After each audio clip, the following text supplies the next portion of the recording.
Dernier sujet, dans Regard croisé, nous évoquons l'appel à manifester lancé par certains membres de la diaspora togolaise, la manifestation du 30 août, et on s'interroge sur la légalité de cette manifestation dans cette émission Regard croisé. Première question pour vous, Eric Johnson, un appel à manifester, est-ce que cette manifestation est légale? Il faut savoir qu'il y a des lois sur la manifestation dans tout pays au monde. Dans tout pays démocratique, il y a une loi qui encadre les manifestations publiques. Et le fait est que des manifestations peuvent être organisées et des contre-manifestations peuvent être aussi organisées, et ça aboutit à des affrontements entre citoyens, parce qu'il y a ceux-là qui sont d'accord avec vous et d'autres qui ne sont pas d'accord avec vous. Et s'il n'y a pas d'encadrement de ces manifestations-là, alors vous ne pouvez pas manifester dans un pays démocratique. Et donc au Togo également, il y a une loi qui encadre les manifestations. Et donc lorsqu'on fait un appel à manifestation, il faut forcément que l'autorité soit mise au courant et que l'autorité encadre dans la mesure sécuritaire possible cette manifestation-là pour qu'il n'y ait pas de dérapage. Je dis, aujourd'hui, nous sommes en face d'une manifestation qui n'a pas quelqu'un ou qui n'a pas une organisation à sa tête pour pouvoir aller déposer Alors, une manifeste de... C'est pas une demande, c'est juste pour... une autorisation peut-être. Avoir, oui, l'autorisation de manifester. Alors, donc, une déclaration préalable de 5 jours. Oui, c'est ce qui est prévu par la loi. Maintenant, ici, nous sommes en face d'une manifestation où personne ne sait qui fait quoi, qui organise quoi et comment ça va se passer. La première question qu'il faut se poser, s'agit-il d'une marche, d'un meeting ou d'une réunion politique? Là, on dit un appel à manifester. Et donc là, ça pose un sérieux problème puisque l'autorité estime qu'elle n'est pas au courant de qu'une organisation est en train de manifester et que c'est un appel à manifester que tout le monde voit sur les réseaux sociaux. Et donc, si aujourd'hui on dit que cette manifestation-là n'est pas autorisée, c'est qu'il n'y a personne qui soit devant cette manifestation. Donc vous pensez que parce qu'il n'y a pas de leader devant et qu'il n'y a pas de déclaration préalable, cette manifestation ne devrait pas se tenir? Non. Il faut être réaliste. Vous savez, quand vous faites les choses dans les règles de l'art, ça vous profite plus que si vous voulez fonctionner dans l'illégalité. Tout ce que les gens sont en train de dire à travers des appels sur les réseaux sociaux, je pense que forcément c'est fondé. Si on dit aujourd'hui qu'on veut lutter contre la vie chère, ça touche tout le monde. Si on dit aujourd'hui que il faut que les Togolais s'asseyent pour revoir une politique de gouvernance de leur pays, tout le monde est d'accord. Maintenant, si on demande à manifester contre tout cela et il n'y a personne en face pour dire nous représentons le peuple, nous sommes un parti politique ou nous sommes une organisation de la société civile ou nous sommes une association, nous voulons... Je pense que là, il y a un problème qui se pose véritablement. Et donc, de cette manière-là, qu'est-ce qui peut se passer? Est-ce qu'on va se retrouver encore dans une situation comme ce qui s'est passé en juin dernier, le 5 et 6, 26, 27, 28, et les jeunes étaient sortis sans véritablement savoir où ils allaient, qu'est-ce qu'ils allaient faire et la manifestation allait prendre quelle couleur. Donc, je crois que si on doit être encore face à cette situation où il y a eu encore des blessés et graves, où il y a eu des affrontements entre population et forces de sécurité, je pense qu'il serait mieux de sursoir à cela parce qu'en face, il n'y a personne pour maîtriser tout cela. Alors, quel regard vous portez, vous, Dominique Lacmon, sur cet appel à manifester, la manifestation du 30 août? Non, je pense que Eric Johnson a presque tout dit. Moi, je suis pour un état de droit. Et dans un état de droit, cet état-là fonctionne avec des lois que chaque citoyen doit respecter. Moi, on vient de parler de la Guinée où j'ai condamné avoir dissous des partis politiques qui appellent à des manifestations. Ça, il y avait des interlocuteurs en face. C'est vrai que tout le monde veut bien manifester pour exprimer à l'autorité ou au gouvernement tout ce qui ne va pas dans le pays, mais les manifestations doivent répondre aux normes et aux lois qui régissent le cadre qui régit comment le cadre dans lequel il faut manifester. Aujourd'hui, vous parlez d'une manifestation le 30 août, c'est demain, mais c'est où on doit aller manifester. Si je dis aujourd'hui, en tant que citoyen togolais, je vais participer à cette manifestation, dites-moi demain, quand je vais sortir de ma chambre, c'est quelle direction je dois prendre quelle est la direction que je vais prendre. Une manifestation répond à certains critères. Il faut d'abord avoir le lieu, l'autorisation, le lieu de sortie. On ne sait pas si c'est un meeting, une réunion, où ça doit commencer, quel itinéraire on doit prendre pour manifester. Et comme ça, il n'y a aucun... Aujourd'hui, personne ne peut dire qu'il y a une manifestation demain. C'est vrai que nous sommes en train d'analyser par rapport à ce que nous observons sur les réseaux sociaux, où on voit des messages appelant à la manifestation, au sit-in et tout ça, on ne comprend absolument rien.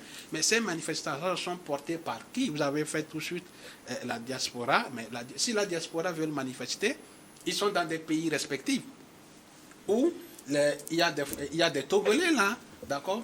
Ce n'est pas forcément qu'on soit à l'intérieur du pays qu'il faut manifester. Si quelqu'un, la diaspora veut le manifester, chacun dans son pays où il réside, peut aller demander l'autorisation et manifester. Les Togolais vont les suivre là. Mais si vous devez être à l'intérieur, organiser une manifestation, venez répondre, allez faire les déclarations d'une manifestation légale, on va vous autoriser, on mettra un encadrement autour de cette manifestation, vous allez définir les critères qu'il faut, les itinéraires qu'il faut, que vos manifestants vont emprunter, ou bien c'est un site que vous allez occuper. Donc, chacun est libre de manifester, mais que cette manifestation soit légale. Quand on parle de la légalité, les gens pensent que c'est justement pour enthousiasmer l'autorité, mais quand la manifestation est légale, elle protège les organisateurs et ceux-là aussi qui sont appelés à manifester. C'est-à-dire, vous avez l'autorisation de manifester, on vous mettra en place un encadrement des forces de sécurité, des défenses et de sécurité, et qui vont vous protéger de long sur vos itinéraires, si c'est bien défini, si l'autorité juge que ça ne va pas impacter, parce que le fait que vous avez le droit de manifester, d'autres aussi ont le droit d'évacuer librement à leurs activités. Donc, il ne faut pas que ces deux s'entremêlent, que votre droit puisse opprimer le droit d'un autre. Donc, c'est en ça que l'autorité juge pour vous permettre de manifester. Soit on peut ne pas vous dire d'aller là où vous choisissez comme itinéraire, on peut orienter. Aujourd'hui, quand nous appelons, nous observons ces appels de manifestation, je me pose des questions. Mais nous sommes dans quel pays? Est-ce que nous sommes dans un pays où chacun peut se lever et dire non, moi je veux appeler à la manifestation? Mais en tout cas, moi je pense que tout Togolais est pris de conscience et de tranquillité. Et c'est vrai, tout le monde aspire à avoir un Togo meilleur, mais nous devons avoir cette aspiration en tenant compte des réalités. Nous devons préserver la paix, nous devons cultiver l'amour pour notre patrie. Nous ne devons pas appeler à développer au même moment nous créons de l'anarchie. C'est comme si aujourd'hui les gens disent qu'on veut le mieux-être Le mieux-être, c'est d'avoir un Togolais qui vit mieux, bien sûr. Et que si je dois demain sortir, aller brûler une route, mais une route, on dit, il n'y a pas de développement sans la route. La route, c'est la route du développement. Vous voyez, qu'est-ce que je suis en train de le faire? Vous voyez ça? Donc, les jeunes, c'est vrai, nous sommes dans un moment émaillé de plusieurs situations qu'on ne peut même pas, qu'on ne peut pas incomber. Vous savez, la crise liée au flambée des prix des denrées alimentaires, la crise économique, tous les pays vivent. Mais chaque gouvernement doit tenir à satisfaire son peuple. Et nous devons leur interpeller. Et cette interpellation, elle doit être légale. D'accord? Moi, je suis là, je suis prêt pour qu'on interpelle au gouvernement à tout ce qui ne sait pas, peut-être au mieux-être des Togolais. Et s'ils en ont, ils le feront. Mais dans les normes, dans le respect du droit et tout ce qui encadre chaque manifestation. Alors, est-ce que vous pensez que le gouvernement devrait tenter de pouvoir discuter, tenter de pouvoir... c'est vrai qu'aujourd'hui, on se rend compte qu'il n'y a pas un leader comme interlocuteur devant. Bien sûr que oui. Vous savez, il y a un truc qui se passe et qui peut rendre difficile un dialogue entre le gouvernement et ceux qui appellent ouvertement à manifester. On a comme l'impression aujourd'hui que certains, parmi ces Togolais qui sont à l'extérieur, ont perdu ces valeurs que nous avons chez nous, le respect. De l'autorité. Pas forcément de l'autorité, mais le respect. Mutuel même du voisin. Mutuel. Aujourd'hui, des jeunes... On sait que chez nous, tu ne dois pas insulter quelqu'un qui est plus âgé que toi. Quelqu'un que tu appelles déjà Fofo, grand frère, tu ne peux pas l'insulter. Quelqu'un qui te soutient, quelqu'un qui est à la tête de quelque chose qui te concerne, on ne lui adresse pas la parole n'importe comment. C'est des valeurs que nous avons et que certains compatriotes, peut-être, on ne sait pas ce qui s'est passé. Donc vous reprochez la manière d'expression? Oui, je dis, vous suivez un peu, peut-être, je ne sais pas, Madame Nyakade, depuis qu'elle fait ses sorties, depuis qu'elle envoie ses écrits, nulle part, cette dame n'a insulté qui que ce soit. Elle dit les choses selon sa compréhension. Elle dit clairement où ça ne va pas, qu'est-ce qui ne va pas. Elle appelle les gens à manifester même, mais au grand jamais, cette dame n'a insulté qui que ce soit. Je pense que cette culture-là, que les jeunes sont en train de perdre, ceux qui sont à l'extérieur, ne permet pas quand même de nous mettre ensemble et de chercher des fois des solutions à nos problèmes. Toutefois, je dis, quand on est père de famille et qu'un enfant déconne, vous ne pouvez pas le tuer. Vous le ramenez à la raison, vous échangez avec lui. Je crois qu'aujourd'hui, tous ces appels, toute cette situation qui conduisent à l'appel à manifester, oui, ont une source. Tout ça là, je crois que c'est l'autorité qui doit forcément regarder, se demander pourquoi les gens en sont arrivés là. Et donc, commencer déjà par solutionner, dans la mesure du possible. C'est vrai que la conjoncture frappe toutes les portes, mais on peut déjà commencer par solutionner petit à petit les revendications de cette jeunesse-là. Et je pense que cette jeunesse-là aussi doit comprendre que lorsque vous êtes en famille et que vous avez des difficultés, si directement vous ne pouvez pas vous-même aller vers l'autorité pour lui parler, je pense que vous pourrez passer par d'autres voies pour le faire. Et là, il faut une bonne organisation. Je le répète. Parce que pour moi, les gens ne sont juste pas organisés. Aujourd'hui, on dit qu'il faut Gnassingbé n'a qu'à quitter le pouvoir. Si Gnassingbé quitte le pouvoir, qui prend le pouvoir? Le pays va se retrouver dans quoi? On dit, oui, allez manifester. Si vous manifestez, qu'il arrive quelque chose. La dernière fois, les gens ont commencé par dire qu'ils ont perdu leurs parents, qui ne sont plus revenus à la maison jusqu'à aujourd'hui. Qui est responsable de ça? Or, peut-être que ces gens-là sont peut-être le pilier de leur famille. Et si des choses se passent comme ça, il faut quand même une organisation. Il faut que les gens s'organisent véritablement pour dire nous faisons face au pouvoir et nous voulons faire ceci et cela. Et peut-être ça peut aboutir, pourquoi pas, à la solution qu'ils pensent être la meilleure pour le pays. Alors, Dominique? Oui, je pense, pour ajouter, je pense que c'est vrai. Nous sommes tous pour un Togo plus meilleur et que le Togolais ou la Togolaise puisse mieux vivre.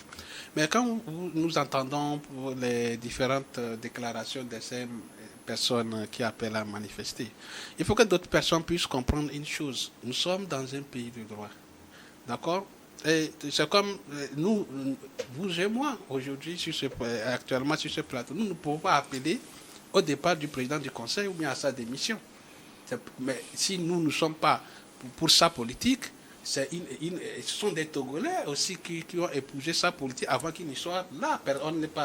Le président du Conseil n'est pas arrivé là-bas par, je sais pas, par désignation. C'est qu'il y a eu des élections que les Togolais ont opérées. Et à travers ces élections et la loi qui fonctionne notre nouveau régime, il est devenu président du Conseil. Je pense que aucun Togolais n'a le pouvoir de dire aujourd'hui, de clamer haut et fort, non, le président du Conseil doit quitter, il doit partir. S'il y a une mauvaise gouvernance, je fais allusion du frère Eric Johnson qui a interpellé, qui dans ses dires a parlé d'une dame qui a essayé de diriger notre pays. Elle est dans les mailles de la gouvernance. Entre-temps, aujourd'hui, elle sort des déclarations et dans lesquelles aussi elle accompagne à cet appel-là. Je pense que pour elle, si elle pense que tous les Togolais peuvent épouser son idée, elle connaît. Elle a été quelqu'un qui a géré. Aujourd'hui, si elle pense être plus mieux que le président du Conseil, elle connaît comment on passe pour arriver à ce niveau, de créer son parti politique, et ou bien, même pas forcément à travers une coalition, ou comment et elle peut faire pour avoir la majorité à l'Assemblée nationale. Elle connaît le circuit qu'il faut suivre pour arriver au niveau du président. La présidence du Conseil, je pense qu'elle peut se mettre dans cette voie-là pour le faire. Donc, il ne faut pas, nous sommes dans un état de droit, il ne faut pas que d'autres puissent venir opprimer le droit des autres, c'est-à-dire d'autres en voulant réclamer. Si la tête du président du Conseil ne plaît pas à d'autres Togolaises, ce n'est pas affaire de tête, d'accord? Qu'ils sachent qu'il y a eu un processus démocratique auquel notre pays s'est inscrit, et à ce processus démocratique, nous avons le président du Conseil. Si ça ne plaît pas à d'autres, il y a ce circuit démocratique de se résigner. Moi, je serais très bien orienté de voir des jeunes peut-être bien encadrés qui interpellent le gouvernement sur le mieux-être. Nous avons besoin qu'on nous fasse ici le mieux-être des Togolais. On a besoin de l'eau, on a besoin des alors, il y a de telles revendications dans les appels. C'est ce qu'on dit. On interpelle le gouvernement sur le mieux-être. Aujourd'hui, quand on dit que non, le président du Conseil doit partir, mais ce n'est pas nous qui l'avons placé là-bas. C'est les Togolais. Et ces Togolais qui l'ont placé là-bas, nous voulons aller à quel stade? Quand tu vois sur les réseaux sociaux, et surtout avec des diffamations, des images diffamatoires, appelant au départ du président du Conseil. Je pense que les gens se trompent. Et à une telle manifestation, quand tu es jeune et pris de conscience, tu dois s'abstenir. Je pense qu'il y a plusieurs manifestations demain. Il y a le ministère du Sport qui nous appelle à faire, quel que soit ce que tu fais, de partir de nos vestes et se retrouver sur le terrain pour notre santé. Je pense que ça, si un jeune qui n'a rien à faire peut aller se ressourcer sur un terrain de sport pour sa santé. Ça, moi, je suis très, très, très direct. Je suis partant pour une manifestation appelant les gouvernants à revoir les cas des jeunes, la situation. Parce qu'aujourd'hui, c'est vrai, la crise, elle est étendue elle est étendue parce que ça frappe tout le monde entier. Donc, chaque pays doit tout faire pour satisfaire sa population. On peut attirer l'attention du gouvernement à revoir certaines choses. D'accord? On peut dire, augmentons les salaires des fonctionnaires, revoyez des situations des populations qui sont dans les cas ruraux. Bon, peut-être dans des milieux où il n'y a pas de l'eau. Donc, des choses comme ça, moi, ça m'anime de manifester. Mais quand on dit à un départ de quelqu'un que nous n'avons pas, c'est pas parce que je ne suis pas pour le parti qui a permis que le président du conseil soit là, que je vais, à travers les réseaux sociaux, appeler à sa démission. Mais je pense que quand on est jeune et pris de conscience, c'est un terrain glissant. Et j'appelle à toute la jeunesse à prendre une conscience collective et savoir sur quel terrain il faut glisser et sur quel terrain il ne faut pas aller. Alors, nous arrivons quasiment au terme de cette émission. Eric Johnson, on va faire un dernier tour de table. Si vous avez un sujet particulier sur lequel vous voulez vous prononcer, serait lequel? Ah oui, sur la manifestation de demain, l'appel à manifestation de demain. Je crois que on l'a si bien dit, c'est le thème central de cet appel à manifestation est tout à fait légitime. Toutefois, il faut que cela se fasse dans les règles de l'art. Il ne faut pas donner l'occasion, quand même. Aujourd'hui, nous tous, nous souffrons de la connexion Internet parce qu'il y a les réseaux sociaux qui sont coupés et tout simplement parce que c'est à travers ces réseaux sociaux-là que les gens font leur propagande et justement, ça leur permet d'insulter, d'injurier proprement les gens. Et c'est suite à cela que ces réseaux sociaux-là ont été coupés parce qu'on insulte ouvertement les autorités et des personnalités. Je crois qu'il faut quand même qu'on utilise ces réseaux sociaux-là à bon escient et que ça nous permette quand même de garder nos valeurs. Il ne faut pas, parce qu'on a la possibilité de dire un mot qui sera vu par 100 000, 200 000, 1 milliard de personnes, qu'il faut profiter pour injurier et faire de choses un peu malsaines. Il faut plutôt utiliser ces réseaux sociaux-là à bon escient pour que nous puissions quand même avoir ces réseaux où aujourd'hui les jeunes arrivent à faire des ventes de produits, etc., et faire des affaires là-dessus. Je pense que ça va nous permettre à nous tous de reprendre nos activités comme cela se doit. Alors, je parie que vous allez vous prononcer sur le même sujet. Oui, c'est ce que j'ai dit. Je reste pour surtout appeler à toute la jeunesse togolaise d'être à une prise de conscience collective parce que la paix, ça ne s'achète pas. Si nous observons de gauche à droite, on dit chez nous que quelles que soient les conditions précaires dans lesquelles tu vis, si vous vivez en paix, vous pouvez sortir à les demander. Et c'est cette culture que nous avons reçue de nos traditions, nous devons pérenniser cette culture. D'accord? Donc, j'appelle à cette jeunesse de ne pas s'inscrire dans des voies de violence, d'accord? Ne nous engageons pas dans des voies qui peuvent aussi également ternir cette paix, qui peuvent troubler l'ordre public, qui peuvent ce denrée rare que nous avons au Togo, d'accord? C'est vrai, quand vous n'avez jamais vécu une situation de crise, c'est-à-dire où la paix est réellement troublée, comme aujourd'hui, si vous parlez de la paix aux Ivoiriens, ils vont vous dire que vraiment la paix est précieuse. Si aujourd'hui vous allez parler de la paix aux Maliens et aux autres, mais pas dire, mais même si vous êtes à Pengal et que vous parlez de la paix, les gens vous diront que tout vaut mieux que cette paix-là. Et je pense que nous avons cette conscience de pérenniser cette paix, donc, et que les jeunes ne s'inscrivent pas dans des situations inutiles. Cet appel à manifester demain, j'ai pris à toute la jeunesse à une prise de conscience que chacun respecte sa dignité pour ne pas s'aventurer sur un terrain glissant. Merci Dominique Lacmon, analyste politique, leader panafricain, d'être passé dans cette émission Regard Croisé. Oui, c'est un réel plaisir. Permettez-moi une occasion de dire merci à la direction de New World qui nous fait toujours confiance pour intervenir de temps en temps.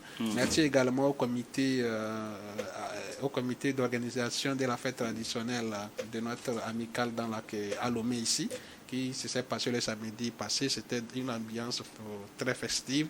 Et merci aux organisateurs et que l'amicale puisse continuer dans ce sens. Merci également à Rick Johnson, directeur de publication de l'Union, journaliste, confrère. Un plaisir de vous avoir eu. Merci pour ces analyses et ces commentaires. C'est moi qui vous remercie pour l'invitation.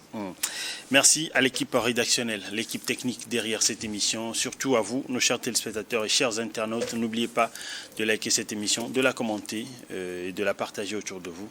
Bonne suite de le programme, c'est une heure d'info.